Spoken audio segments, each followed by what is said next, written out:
Hello, I'm Jamie, and with this module, I'm going to show you how to use dollar signs in Excel. And what a dollar sign does when you do a formula, it basically fixes a cell reference. The proper term is called creating an absolute reference, but we'll go into that a bit later. So first of all, let's start. Can we all click into E2 and just type in, let's say, 500. Now we're going to do a very basic formula. If we now click into B2 and press equals, start of a formula, and then let's click onto E2. So that means whatever's in E2 will appear in B2. So the benefit of doing something silly like that is you may not do it on a spreadsheet this small, but if you've got multiple spreadsheets linked, you change one value on one spreadsheet and it will domino back onto another. So if we change E2 to, let's say, 600 and we press enter, you can see B2 ultimately updates. Now on a very intro exercise, which we do this on the like a stage 1 course of Excel, if you go to the little corner and you see your mouse pointer will turn to a little small plus and hold your left mouse button and pull downwards, you'll just see a load of zeros appear. But the benefit of that is if I now type in the underneath E2 some references like 300 here, 600, 500, whatever I type is going to populate down because the formula creates. So if I double click, you can see it says E6. So if I now type in 800, you can see it will change. Let's just delete them once again. Okay, so now we're going to do a little bit different. Let's now click into B2 and we can press F2 to double click. And what you want to do is click your cursor in between the letter or between the cell, or the column and the row.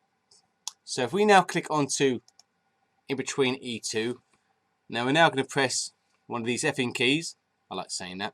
Okay, we're going to press F4 on your keyboard. If you're using a laptop, you may have to press your function button down and press F4, but on a normal keyboard, just press F4. You can see two magic dollar signs appear either side of the letter.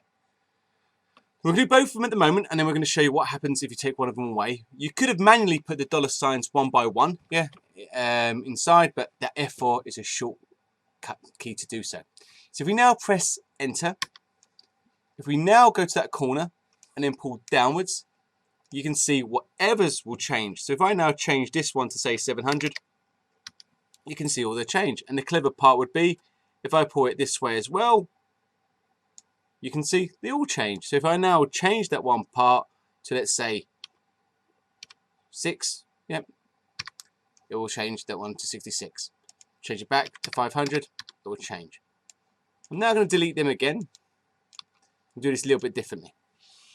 I'm now going to just show you what $1 does. Now what the $2 mean is one fixes the column, which is your first one, and the one fixes the row.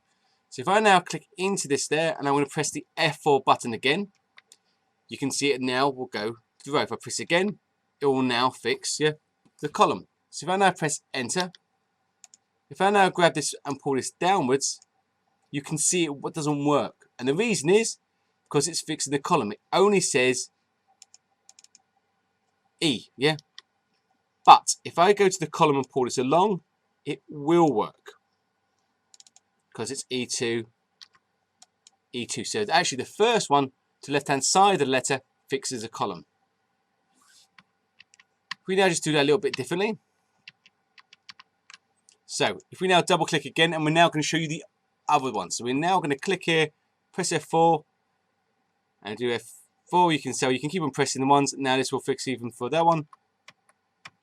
So that one now will fix the row. If we now click into this one and pull downwards, you can see it's also over. But if I click into this 500, as you can see, it was the dollar after the letter, and let's now pull that across. That one doesn't work. So the reason why would you use these dollar signs is basically you may have a percentage of the formula that doesn't want to change, and you may have different values using different ones.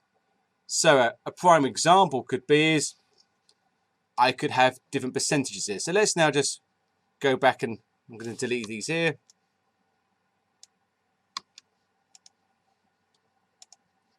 I'm going to now say on this part it's going to be 10%, so 010.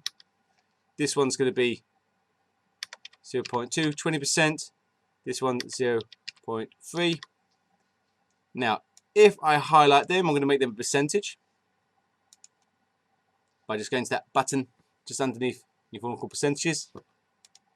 Now, if I change this formula, say E2 times by that one, if I now pull this downwards, you can see one will be 20% and one now will be 30%. So it's a different way of just showing you how to use dollar signs. Hope you've enjoyed this module and hope to see you next time.